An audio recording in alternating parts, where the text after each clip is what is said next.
નમસ્કાર વિદ્યાર્થી મિત્રો, હું શ્રેયસ વિદ્યાલયથી કિરણબેન. આજે આપણે ધોરણ 9 ગુજરાતી માધ્યમ વિષય સામાજિક વિજ્ઞાન વિષયાંક પ્રકરણ 8 ભારતના રાજ્ય બંધારણનું ઘડતર અને લક્ષણો ભાગ 2, જેમાં વિદ્યાર્થી મિત્રો આપણે ભારતીય બંધારણના જે લક્ષણો છે તે વિશે વિસ્તૃત માહિતી મેળવીશું. બંધારણના મૂળભૂત લક્ષણો. વિદ્યાર્થી મિત્રો, આપણું બંધારણ ઘડવામાં 2 વર્ષ 11 માસ અને 18 દિવસ જેટલો સમયગાળો લાગ્યો હતો અને જેમાં 166 બેઠકો યોજવામાં આવી હતી અને શરૂઆતમાં 395 આર્ટિકલ્સ હતા, પરંતુ ત્યારબાદ તેમાં સુધારો વધારો કરીને 461 જેટલા આર્ટિકલ્સ અને 12 જેટલા પરિશિષ્ટ રાખવામાં આવ્યા. તો આ પ્રકારે આપણું જે બંધારણ છે તે વિશ્વનું સૌથી મોટામાં મોટું, વિસ્તૃત અને વિગતપૂર્ણ ભારતના લેખિત બંધારણના કેટલાક વિશિષ્ટ લક્ષણો છે, જેમાં પ્રથમ છે લિખિત દસ્તાવેજ. આપણા ભારતનું બંધારણ એ લિખિત દસ્તાવેજ સ્વરૂપે છે. બ્રિટન અને ઇઝરાયેલના અપવાદ સિવાય ભારત સહિત દુનિયાના બધા જ લોકશાહી દેશોના બંધારણ એ લિખિત સ્વરૂપે છે. એટલે કે લેખિત સ્વરૂપે છે. ભારતની સામાજિક, ભૌગોલિક, બહુવિધ પરિસ્થિતિ અને પૂર્વ ઇતિહાસને ધ્યાનમાં લઈને બંધારણ સભાએ બંધારણ એ લિખિત સ્વરૂપે રાખવાનું મુનાસિબ માન્યું હતું. તો આ રીતે જે આપણું બંધારણ છે તે લિખિત સ્વરૂપે જોવા મળે છે, જે વિશ્વનું સૌથી મોટામાં મોટું, વિસ્તૃત અને વિગતપૂર્ણ બંધારણ છે. ત્યારબાદ નંબર 2, બંધારણનું કદ. વિદ્યાર્થી મિત્રો, શરૂઆતમાં જ્યારે બંધારણની રચના કરવામાં આવી હતી ત્યારે તે 395 આર્ટિકલ્સ અને 8 પરિશિષ્ટમાં હતું. ત્યારબાદ તેમાં સુધારો કરીને તેમાં 461 આર્ટિકલ્સ અને 12 પરિશિષ્ટ રાખવામાં આવ્યા હતા. તો કે ભારતનું બંધારણ 22 ભાગોમાં વહેંચાયેલું, 395 અનુચ્છેદો આર્ટિકલ્સ જે પાછળથી 461 અનુચ્છેદો આર્ટિકલ્સ થયા અને 8 પરિશિષ્ટ જે પાછળથી 12 પરિશિષ્ટ સાથેનું તૈયાર થયું. આ બંધારણમાં કેન્દ્ર અને રાજ્યોની શાસન વ્યવસ્થા અને તેમના આંતરસંબંધો, લોકોના મૂળભૂત હક્કો અને ફરજો, રાજ્યનીતિના માર્ગદર્શક સિદ્ધાંતો, ન્યાયતંત્ર, ચૂંટણી પંચ, સ્થાનિક સ્વરાજ્યની સંસ્થાઓ, લઘુમતીઓ, પછાત અને વંચિત સમૂહો માટેની ખાસ જોગવાઈઓ, જેમાં એસટી, એસસી, ઓબીસીનો સમાવેશ થાય છે, તો એ માટેની ખાસ જોગવાઈઓ કરવામાં આવી છે. અને તેથી આપણું બંધારણ એ દુનિયાના અન્ય બંધારણ કરતાં લાંબુ, વિસ્તૃત, વિશાળ અને વિશદપૂર્ણ બન્યું છે. તો આ રીતે આપણું જે બંધારણ છે તે લિખિત સ્વરૂપનું છે, એ ઉપરાંત લાંબુ, વિસ્તૃત છે, જે 461 આર્ટિકલ્સ અને 12 પરિશિષ્ટમાં વહેંચાયેલું છે. નંબર 3, એક જ નાગરિકત્વ. તો આપણા ભારત દેશના દરેક જે નાગરિકો છે તેને એક જ નાગરિકત્વ પ્રાપ્ત થાય છે, જેથી આપણે ભારતીય તરીકે ઓળખાઈએ છીએ. અમેરિકા જેવા દેશમાં દરેક નાગરિકને બેવડું નાગરિકત્વ પ્રાપ્ત થાય છે. એક તો યુનાઇટેડ સ્ટેટ્સ ઓફ અમેરિકાનું અને બીજું કે પોતે જે રાજ્યમાં વસવાટ કરતો હોય છે તે રાજ્યનું તેને નાગરિકત્વ પ્રાપ્ત થતું હોય છે. એટલે કે બેવડું નાગરિકત્વ જોવા મળે છે. દેશનું પણ નાગરિક છે અને જે રાજ્યમાં તે વસવાટ કરે છે રાજ્યનો પણ તે નાગરિક હોય છે. જ્યારે ભારતના ગમે તે રાજ્યમાં આપણે વસવાટ કરતા હોય, પરંતુ આપણે ભારતીય જ કહેવાઈએ છીએ, બરાબર. અને આપણે ત્યાં રાજ્યની અલગ નાગરિકતા જેવું કાંઈ હોતું નથી. તો કે અલગ અલગ રાજ્યના લોકો છે તેને અલગ અલગ નાગરિકત્વ પ્રાપ્ત થાય છે તેવું આપણે ત્યાં જોવા મળતું નથી. એક જ નાગરિકત્વ, બરાબર. આપણે ભારતીય તરીકે જ ઓળખાય છે, ઇન્ડિયન તરીકે જ ઓળખાઈએ છીએ. આમ ભારતમાં માત્ર જમ્મુ અને કાશ્મીરના નાગરિકો જ બેવડું નાગરિકત્વ ધરાવે છે, એક તો ભારતનું અને બીજું જમ્મુ કાશ્મીર રાજ્યનું. ત્યારબાદ નંબર 4, મજબૂત કેન્દ્રવાળું સમવાય તંત્ર. તો આપણું જે સમવાય તંત્ર છે તે મજબૂત કેન્દ્રવાળું છે.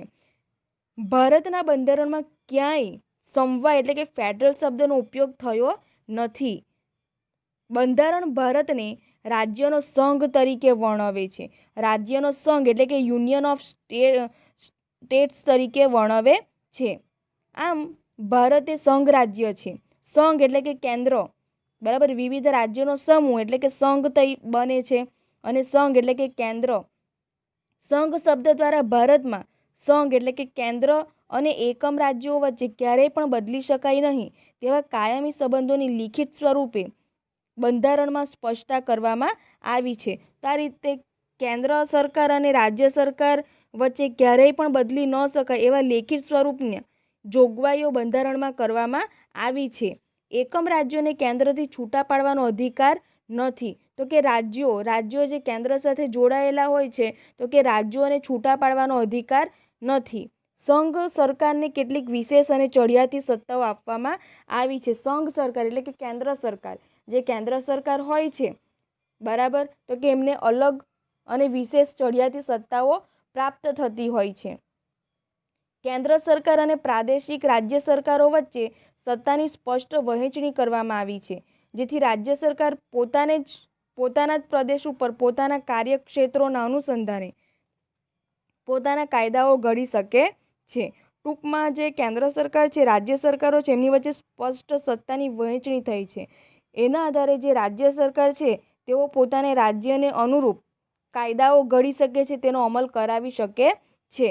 કેન્દ્ર અને રાજ્યો વચ્ચે સત્તાના વિભાજન થકી બંધારણમાં બક્ષવામાં આવેલ સત્તાઓ ભોગવે છે.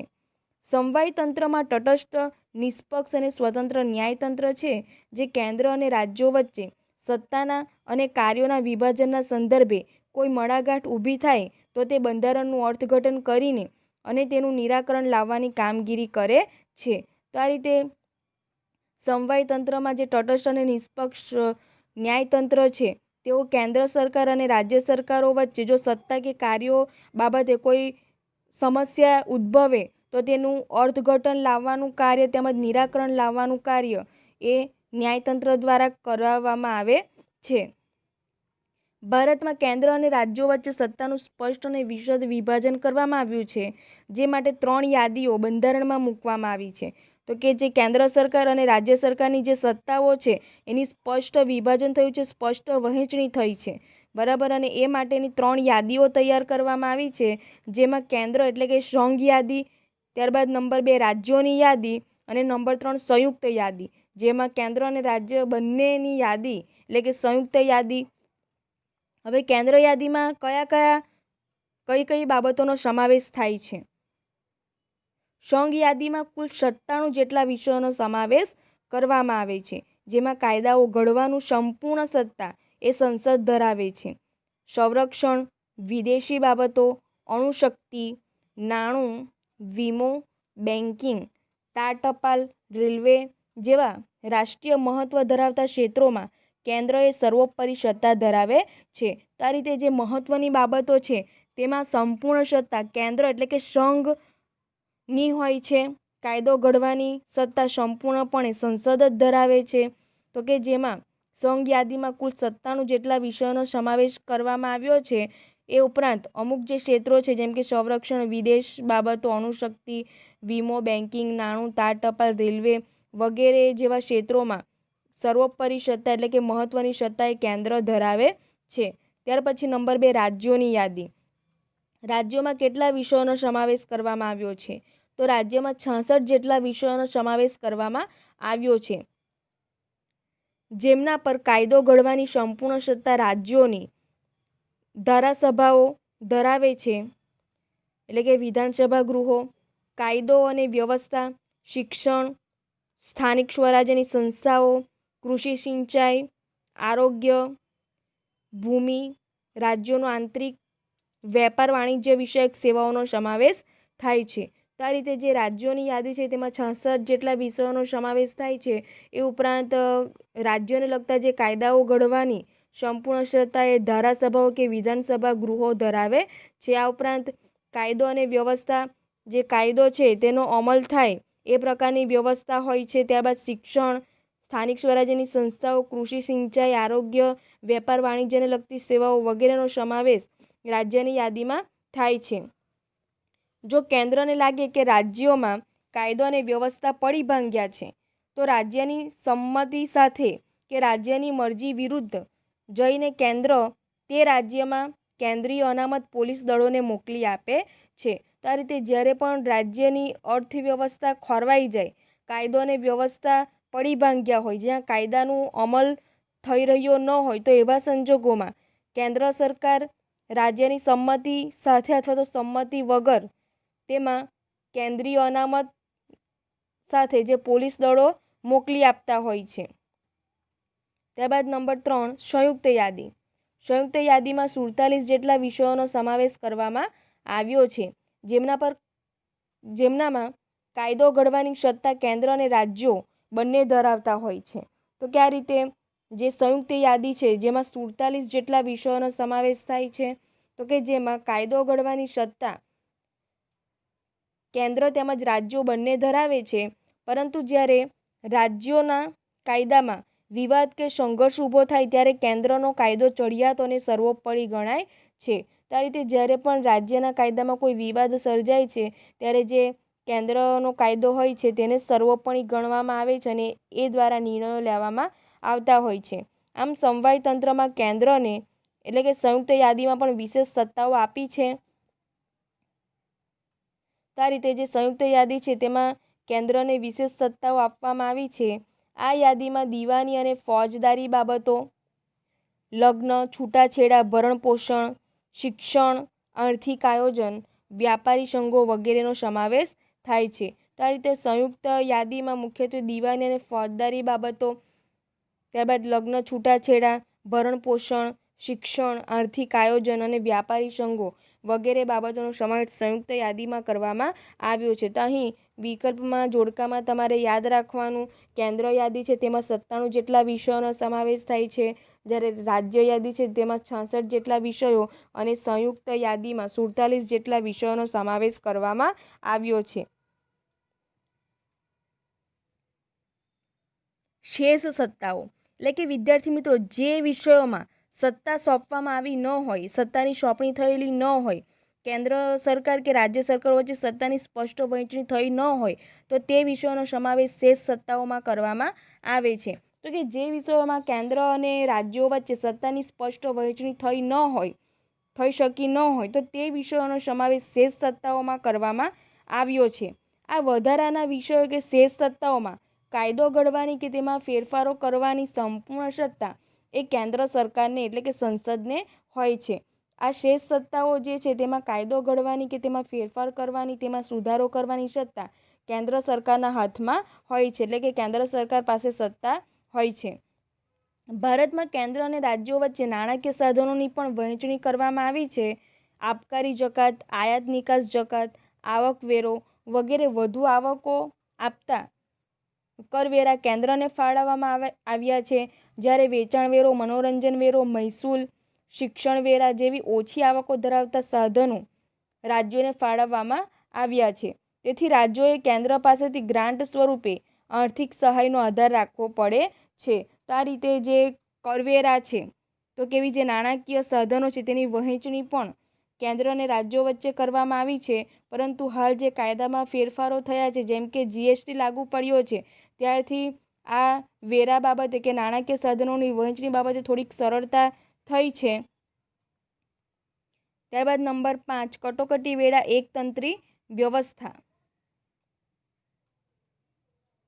ભારતના બંધારણમાં 3 પ્રકારની કટોકટીની જોગવાઈ કરવામાં આવી છે. તો વિદ્યાર્થી મિત્રો, કટોકટી વેરા એકતંત્રી વ્યવસ્થા. એકતંત્રી એટલે કે એટલે કે કેન્દ્ર સરકારનું જ શાસન હોય એવા પ્રકારની વ્યવસ્થા ક્યારે ઉપસ્થિત થાય છે? તો કે 3 પ્રકારે. એક તો દેશમાં સલામતી વિષયક કટોકટી સર્જાય ત્યારે. ત્યારબાદ નંબર 2 કે રાષ્ટ્રપતિ શાસન રાજ્યમાં લાગુ પડે એટલે કે બંધારણીય કટોકટી હોય ત્યારે. નંબર 3 નાણાકીય કટોકટી જાહેર કરવામાં આવે ત્યારે. તો આ રીતે યુદ્ધ, બાહ્ય આક્રમણ કે શસ્ત્ર બળવો જેવા સંજોગોમાં રાષ્ટ્રીય સલામતી જોખમાય એવી પરિસ્થિતિમાં દેશમાં સલામતી વિષયક કટોકટી જાહેર કરવામાં આવે છે. જ્યારે યુદ્ધ જેવી પરિસ્થિતિ સર્જાય, બળવો અથવા તો આક્રમણ, આંદોલનો વગેરે જેવી પરિસ્થિતિ સર્જાય ત્યારે સલામતી જાળવવા માટે સલામતી વિષયક કટોકટી જાહેર કરવામાં આવતી હોય છે. ત્યારબાદ નંબર 2, રાજ્યમાં કાયદો અને વ્યવસ્થાની પરિસ્થિતિ પડી ભાંગીતી હોય, એટલે કે કાયદાનો અમલ વ્યવસ્થિત રીતે થઈ રહ્યો ન હોય અથવા તો બંધારણીય જોગવાઈઓ અનુસાર રાજ્યની સરકાર ચાલી શકે એમ ન હોય, એટલે કે રાજ્ય સરકાર પરથી લોકોનો વિશ્વાસ ઉઠી ગયો હોય, ત્યારે કેન્દ્ર સરકાર બંધારણીય કટોકટી જાહેર કરી શકે છે અને રાષ્ટ્રપતિ શાસન રાજ્યમાં લાગુ પાડી શકે છે. તો આ પ્રકારે બંધારણીય કટોકટી ક્યારે જાહેર કરવામાં આવે, સલામતી વિષયક કટોકટી ક્યારે જાહેર કરવામાં આવે એ તમારે યાદ રાખવાનું છે. ત્યાર પછી સતત ભાવ વધારાને કારણે એટલે કે ફુગાવાની પરિસ્થિતિ સર્જાતી હોય, નાણાંના મૂલ્યમાં સતત ધોવાણ થઈ રહ્યું હોય એટલે કે ઝડપથી ધોવાણ થતું હોય ત્યારે નાણાકીય કટોકટી જાહેર કરી શકાય છે. આ રીતે કયા સંજોગોમાં સલામતી વિષયક કટોકટી જાહેર કરી શકાય, બંધારણીય કટોકટી જાહેર કરી શકાય અને નાણાકીય કટોકટી જાહેર કરી શકાય, તો એ બાબતો તમારે યાદ રાખવાની છે. આમ કટોકટીની આ ત્રણેય જોગવાઈઓ હેઠળ આપણું સમવાય તંત્ર એકંદરે એકતંત્રી વ્યવસ્થામાં ફેરવાઈ જાય છે. તો જે આપણું સમવાય તંત્ર હતું એટલે કે કેન્દ્ર યાદી, રાજ્યોની યાદી, સંયુક્ત યાદી હતી, તો કે એવા સમયે કેવા સમયે તો કે જ્યારે કટોકટી જાહેર કરવામાં આવે છે ત્યારે જે સમવાય તંત્ર છે તે એકતંત્રી વ્યવસ્થામાં ફેરવાઈ જતું હોય છે એટલે કે જેમાં કેન્દ્ર સરકાર સત્તા ધરાવતી હોય છે. ત્યારબાદ નંબર 6 દ્વિગૃહી પ્રથા. દ્વિગૃહ એટલે કે સંસદના બે ગૃહો હોય છે, ઉપલું ગૃહ અને નીચલું ગૃહ. ઉપલું ગૃહ એટલે કે રાજ્યસભા અને નીચલું ગૃહ એટલે કે લોકસભા. રાજ્યસભા એ પ્રમાણમાં ઓછી સત્તા ધરાવે છે, જ્યારે લોકસભા એ પ્રમાણમાં વધારે સત્તા ધરાવતી હોય છે. લોકસભા એ લોકો દ્વારા ચૂંટાયેલા પ્રતિનિધિઓમાંથી બનેલી હોય છે અને લોકસભા પાસે સાચી સત્તા સ્થાપિત થયેલી હોય છે. પ્રધાનમંડળની રચના સંસદ સભ્યોમાંથી કરવામાં આવે છે. પ્રધાનમંડળ સંસદને જવાબદાર હોય છે. તો આ રીતે જે પ્રધાનમંડળની રચના કરવામાં આવે છે તે સંસદ સભ્યોમાંથી કરવામાં આવે છે અને આ જે પ્રધાનમંડળ છે તે સંસદને જવાબદાર હોય છે. પ્રધાનમંડળ લોકસભાનો વિશ્વાસ ધરાવે ત્યાં સુધી જ તે સત્તા ઉપર રહી શકે છે. જે પ્રધાનમંડળની રચના કરવામાં આવી છે તેમાં સંસદ સભ્યો હોય છે. સંસદ સભ્યો જે હોય છે તેઓ સંસદને જવાબદાર હોય છે. એટલે કે જે પ્રધાનમંડળની રચના કરવામાં આવી છે તે સંસદને જવાબદાર હોય છે અને લોકસભાનો વિશ્વાસ તેણે જાળવી રાખવાનો હોય છે, તો જ તે સત્તા પર રહી શકે છે. સંસદીય સરકાર એ સંયુક્ત જવાબદારીના સિદ્ધાંત ઉપર કાર્ય કરે છે. પ્રધાનમંડળમાં અત્યંત મહત્ત્વના નિર્ણયો લેવામાં આવતા હોય છે. કેન્દ્રમાં રાષ્ટ્રપતિના નામે અને રાજ્યમાં રાજ્યપાલના નામે વહીવટ ચાલતો હોવા છતાં ખરેખર સત્તા કેન્દ્રમાં વડાપ્રધાનના આગેવાની હેઠળનું પ્રધાનમંડળ અને રાજ્યોમાં મુખ્ય પ્રધાનના વડપણ હેઠળનું પ્રધાનમંડળ જ વહીવટી અને કારોબારી સત્તા ભોગવે છે. તો આ રીતે જે કેન્દ્રમાં જે રાષ્ટ્રપતિ હોય છે તે વહીવટ એમના નામે ચાલતો હોય છે અને રાજ્યમાં રાજ્યપાલના નામે વહીવટ ચાલતો હોય છે. પરંતુ તેમ છતાં જે મહત્ત્વની સત્તા હોય છે તે કેન્દ્રમાં વડાપ્રધાનના હાથમાં હોય છે અને તેમના પ્રધાનમંડળ હેઠળ, અને જે રાજ્યમાં મુખ્ય પ્રધાન અને તેમનું જે મંત્રીમંડળ હોય છે એમના હાથમાં વહીવટી અને કારોબારી સત્તા હોય છે. તો આ રીતે ત્યારબાદ રાજ્યનું પ્રધાનમંડળ રાજ્યની વિધાનસભાને જવાબદાર હોય છે. જે રાજ્યનું પ્રધાનમંડળ હોય છે તે રાજ્યની વિધાનસભાને જવાબદાર હોય છે. લોકસભા એક કાયમી ગૃહ નથી, તેથી તેની મુદત 5 વર્ષની હોય છે. રાજ્યસભામાં સભ્યો એ રાજ્યની વિધાનસભામાંથી ચૂંટાઈને આવેલા ધારાસભ્ય ચૂંટે છે. જે રાજ્યસભાના જે સભ્યો હોય છે, જે રાજ્યની વિધાનસભાના ધારાસભ્યો હોય છે તે ચૂંટે છે. તેઓ જે તે રાજ્યનું પ્રતિનિધિત્વ કરતા હોય છે. રાજ્યસભામાં વિવિધ ક્ષેત્રના નિષ્ણાંતો અનુભવી એવી 12 વ્યક્તિઓની સભ્ય તરીકે રાષ્ટ્રપતિ પસંદગી કરતા હોય છે. રાજ્યસભા એ કાયમી ગૃહ છે. આ રીતે કાયમી ગૃહ તરીકે રાજ્યસભા, જેમાં 12 જેટલા સભ્યોની પસંદગી રાષ્ટ્રપતિ દ્વારા કરવામાં આવે છે, જેઓ વિવિધ ક્ષેત્રના નિષ્ણાંતો હોય છે. તેના 1/3 જેટલા સભ્યો દર 2 વર્ષે નિવૃત્ત થાય છે અને તેટલા જ સભ્યોને ફરીથી ચૂંટવાને પાત્ર હોય છે. આમ જે રાજ્યસભાનો સભ્ય 6 વર્ષ સુધી સભ્યપદ ધરાવે છે. રાજ્યસભાની સત્તા પ્રમાણમાં ઓછી હોય છે, જ્યારે લોકસભાની સત્તાઓ વિશેષ, ચડિયાતી અને નિર્ણાયક હોય છે. રાજ્યસભાનું સંપૂર્ણપણે વિસર્જન થતું નથી. તો આ પ્રકારે દ્વિગૃહી પ્રથા આપણે ત્યાં જોવા મળે છે. જેમાં ઉપલું ગૃહ તરીકે રાજ્યસભા અને નીચલું ગૃહ તરીકે લોકસભા. ત્યારબાદ નંબર 7, સ્વતંત્ર, નિષ્પક્ષ અને એકીકૃત ન્યાયતંત્ર. આપણે ત્યાં ન્યાયતંત્ર એ સ્વતંત્ર, નિષ્પક્ષ અને એકીકૃત છે, જેમાં દરેક નાગરિકને નિષ્પક્ષ ન્યાય આપવામાં આવે છે.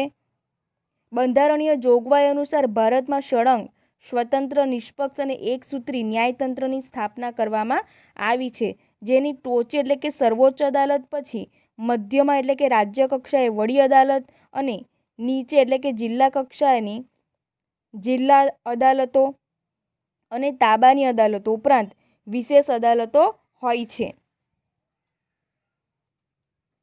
તો આ પ્રકારે જે ન્યાયતંત્રનું માળખું, જેમાં સર્વોચ્ચ અદાલત, વડી અદાલત, જિલ્લાની અદાલતો અને તાબાની અદાલતો, ત્યારબાદ વિશેષ અદાલતોનો પણ સમાવેશ થાય છે.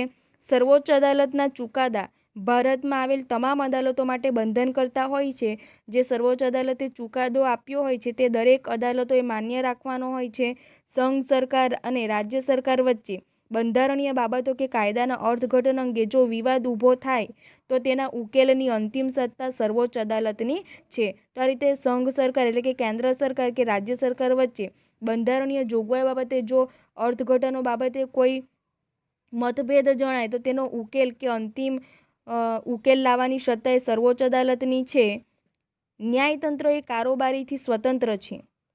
બંધારણના રક્ષક અને વાલી તરીકે ન્યાયતંત્ર નાગરિકોના અધિકારોનું રક્ષણ કરે છે. તો આ રીતે ન્યાયતંત્ર જે હોય છે તે કારોબારીથી સ્વતંત્ર છે.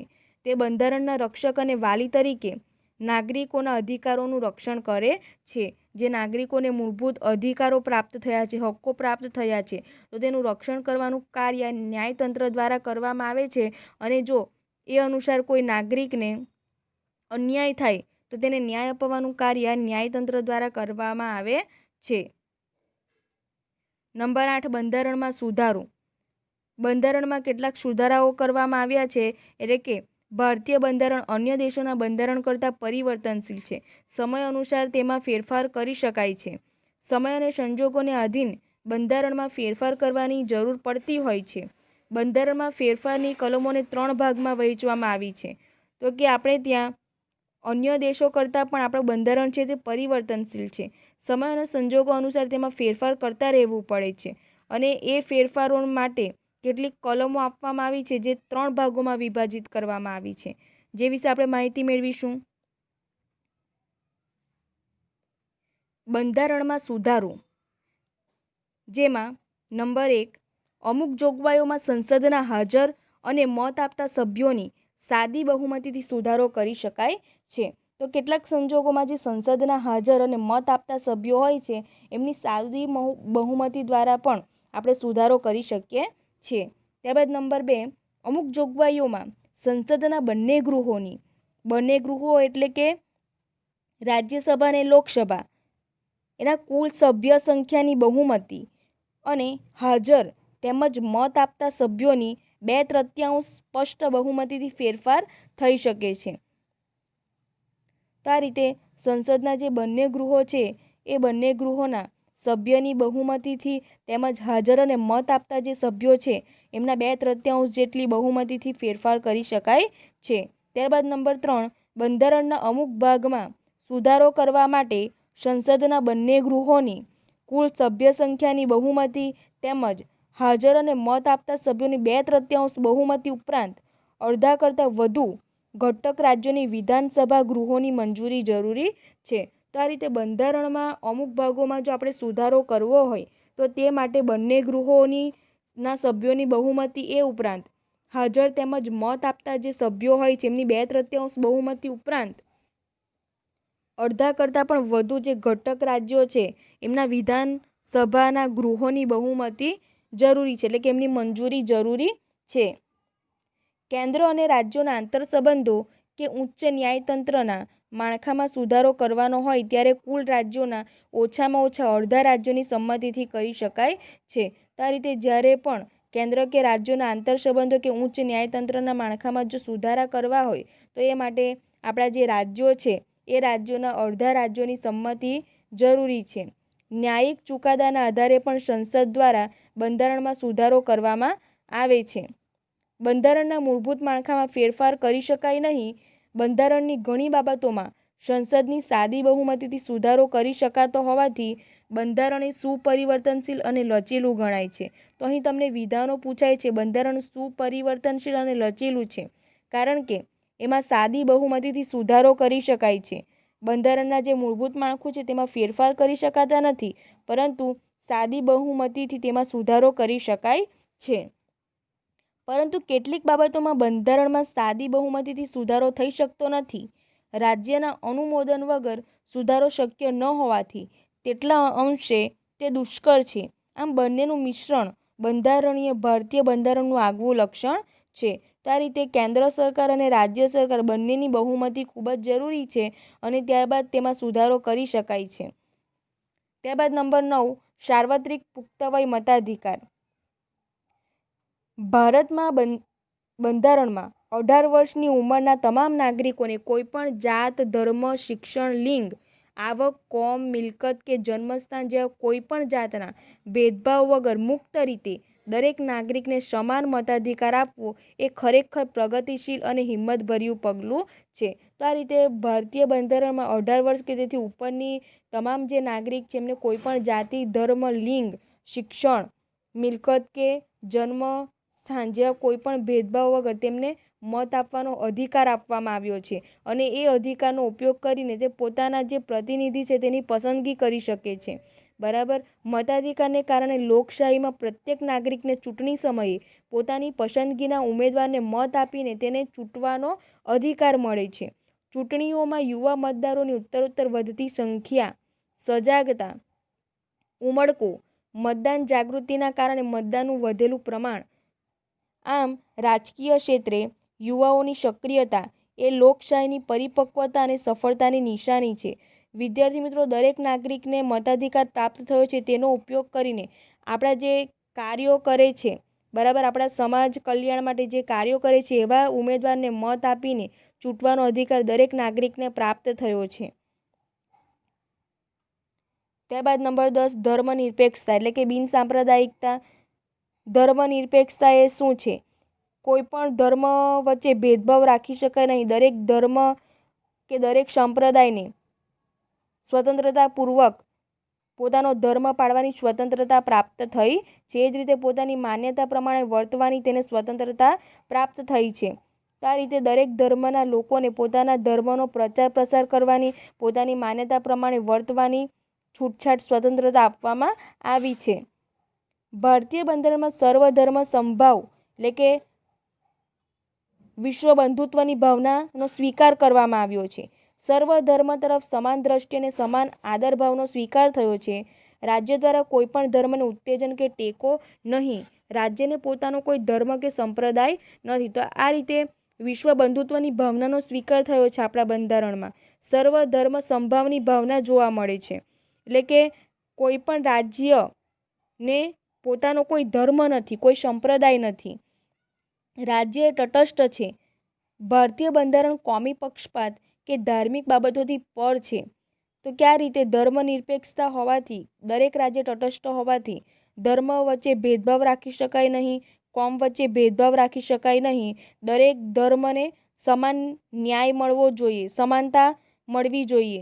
રાજ્ય કોઈપણ નાગરિક પ્રત્યે ધર્મના આધારે ભેદભાવ રાખતું નથી. ધર્મના અનુયાયીઓને પોતાની પસંદગીની ધાર્મિક માન્યતા, શ્રદ્ધા અને આસ્થા અનુસારનું ધર્મનું પાલન કરવાની, પ્રચાર પ્રસારણ કરવાની સ્વતંત્રતા બંધારણમાં આપવામાં આવે છે. તો આ રીતે દરેક નાગરિક પોતાના ધર્મ પ્રમાણે, પોતાની શ્રદ્ધા, આસ્થા અને માન્યતા પ્રમાણે વર્તવાની સ્વતંત્રતા પ્રાપ્ત થઈ છે. જો કે ભારતીય બંધારણમાં ધાર્મિક લઘુમતીઓને કેટલાક વિશેષ અધિકારો અને સવલતો આપવામાં આવી છે. જે લઘુમતીઓ છે, જે ઓછી સંખ્યા ધરાવે છે, બરાબર, એવા લોકોને કેટલાક વિશેષ અધિકારો અને સુવિધાઓ આપવામાં આવી છે. સમાન નાગરિક ધારાની જોગવાઈ માર્ગદર્શક સિદ્ધાંતોમાં સમાવી આમ આ બાબતો ધર્મનિરપેક્ષ રાજ્યને ઘોષિત કરે છે. તો આ રીતે દરેક નાગરિકને સમાનતા આપવામાં આવી છે, સમાનતાનો હક આપવામાં આવ્યો છે, સ્વતંત્રતા આપવામાં આવી છે અને આ રીતે જે ભારત છે તે ધર્મનિરપેક્ષ છે, બિનસાંપ્રદાયિક રાજ્ય છે. નંબર 11 અદાલતી સમીક્ષા. અદાલતી સમીક્ષા પણ આપણા બંધારણનું મહત્વનું લક્ષણ છે. અદાલતી સમીક્ષા બંધારણનું વિશિષ્ટ લક્ષણ છે. સંઘ અને રાજ્યો દરેક પોતાના કાર્યક્ષેત્રોમાં જ રહીને જે કામ કે વહીવટ કરે એ જોવાની સત્તા અદાલતને સોંપવામાં આવી છે. તો જે યાદી નક્કી થઈ છે એ યાદી મુજબ જે વિષયો નક્કી થયા છે એ મુજબ કાર્ય કે વહીવટ કરે એ જોવાની સત્તા એ અદાલતને સોંપવામાં આવી છે. સંસદની સત્તાઓને અવગણ્યા વગર અદાલતી સમીક્ષા વિશેના સિદ્ધાંતો વચ્ચે એક સુમેળ સ્થાપવાનો પ્રયાસ બંધારણમાં કર્યો છે. સંસદ કે ધારાસભાઓએ ઘડેલા કાયદાઓ અને બહાર પાડેલા આદેશો, વટહુકમો, અદાલતી ચુકાદાઓ અને બંધારણીય સુધારાઓની સમીક્ષા કરવાની સત્તા અદાલતને આપવામાં આવી છે. અદાલતને જો એમ ખાતરી થાય કે ઘડવામાં આવેલ કાયદાઓ, સુધારાઓ કે બહાર પાડેલા હુકમો બંધારણની મૂળભૂત જોગવાઈઓ સાથે સુસંગત નથી તો તેને અદાલત ગેરબંધારણીય ઠેરવીને રદબાતલ જાહેર કરી શકે છે. તો આ રીતે જે સંસદ કે ધારાસભ્યોએ જે કાયદાઓ ઘડ્યા હોય છે, જે વટહુકમો બહાર પાડ્યા હોય છે, આદેશો બહાર પાડ્યા હોય છે અથવા સુધારા વધારા કર્યા હોય છે, એમાં જો અદાલતને લાગે કે જે સુસંગત નથી બંધારણની જોગવાઈઓ મુજબ, તો તેવા જે કાયદાઓ છે, હુકમો છે, વટહુકમો છે, આદેશો છે, તો એમને રદબાતલ પણ જાહેર કરી શકે છે.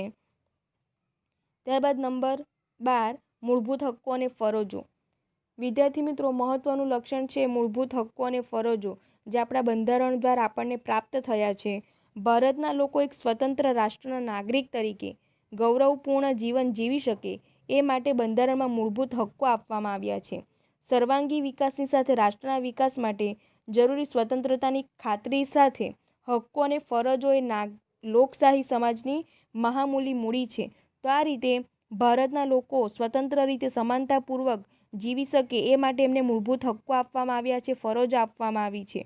બંધારણીય ઇલાજોનો હક તથા 6 થી 14 વર્ષ સુધીના બાળકોને મફત ફરજિયાત શિક્ષણનો હક પણ બંધારણમાં આપવામાં આવ્યો છે. જો આ જે મૂળભૂત હક્કો આપણને આપવામાં આવ્યા છે એમાં જો કસૂર થાય અથવા તો તેનો ભંગ થાય તો બંધારણીય ઇલાજોના હક દ્વારા તેમને ન્યાય મળી શકે છે.